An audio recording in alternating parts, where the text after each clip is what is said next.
poverty is stigmatized very negatively, systematically. There is this idea in which if you are poor, then it's something wrong with you. And that didn't come out of thin air. Somebody said that to be so. Who said that? Why is that it? Why is that? Anyone could be one paycheck away, one injury away, one anything away from experiencing homelessness.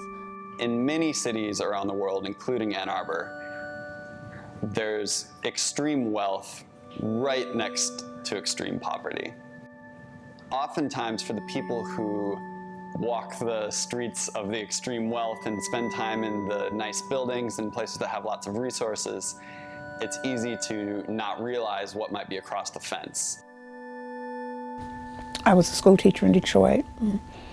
You know, they had the mass teacher layoff. They sent out pink slips, 4,000 pink slips, and a lot of people had to reapply for their jobs, and a lot of us weren't recalled, and I was one of those people. So I literally hit the streets hard. I had to live in my car for some time. Even after getting the ground cover, I lived in my car for probably a year.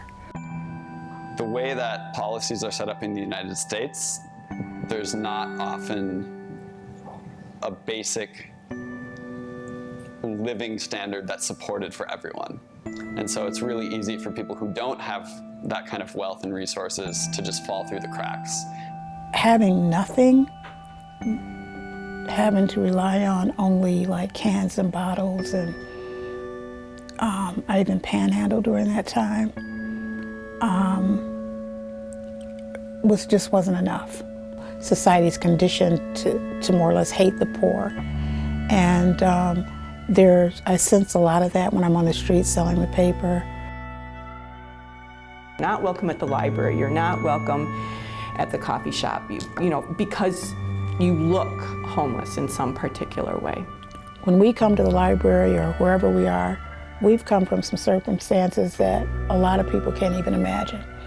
As a society, we can do better. As a country, we can do better. We are the greatest country on this earth. That means there is a lot of great people who are in need. Because we can't fix the education system if we can't put food in someone's belly so that they can study and be productive in school. And we can't fix the healthcare system if we send people home and they have no home to go to. I don't see how people can seriously just walk past a homeless person, not even take a glance. And I think it's because they have tunnel vision, and it's because they've never been given an opportunity to understand. The majority of people that are homeless really don't want to be in that situation, and they want to be housed and they want to be doing well, and they're working towards that at all times. People need to feel self-worthy. They need to be able to know that they can walk into a room, and that even just the way programmatically an organization have people line up instead of maybe have people sit down can show a sense of dignity. Am I lining up to get food, or am I being approached in a very kind and friendly way to receive food? Am I able to pick what I'm getting? Those little things that we do in a very microcosmic level way makes a huge difference for someone's dignity. There are a set of norms, stigmas, and stereotypes that we're all just digesting every day. And we first have to learn, to unlearn, to relearn. Unlearn everything that you've heard about people being lazy, unmotivated, all those things, just wipe it out. And then when you approach the situation, say, hey, my sister, my brother, my cousin, my community member is in need. How do I approach it from that perspective?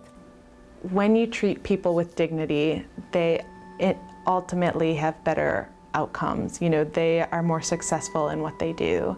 And treating people with dignity, particularly those who are in most need of resources, even small acts of, you know, respect have a larger impact when you're more in need. And so organizations like Michigan is My Home that are working really hard to, you know, be respectful, give back to the community, find ways that we can take resources that exist in the community and give them and disperse them in ways that are most meaningful to people who need them.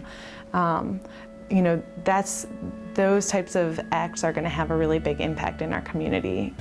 The collective impact of individuals can be incredibly powerful. And so if you're out there and thinking, I care about this issue and someone needs to do something about it, I encourage you to follow the advice on my shirt and ask, why not me?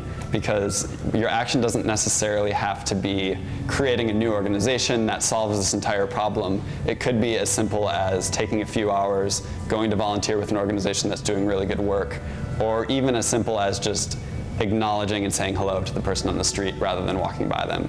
And I think that all those little things that you can do make a difference.